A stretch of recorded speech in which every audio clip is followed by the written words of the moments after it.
Ukrayna Rusiyanın Bryansk vilayətində Karachevski elektrodetal zavoduna zərbələr endirib. Bu barədə Ukrayna Milli Təhlükəsizlik və Müdafiə Şurası yanında Dezinformasiyaya qarşı mübarizə mərkəzinin rəhbəri Andrey Kovalenko deyib. Bu zavod elektrik birləşdiricilərinin hərbi texnika üçün əsas komponentlərin istehsalı üzrə ixtisaslaşıb.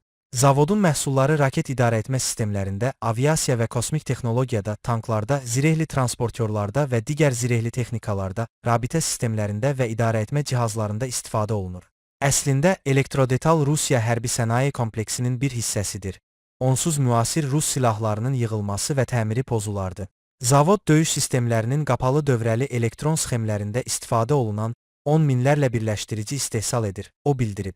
Ukrayna Hərbi Dəniz Qüvvələrinin komandanı, vitse-admiral Aleksey Neyşpapa isə bildirib ki, zərbə Neptun raketlərindən istifadə edilməklə həyata keçirilib.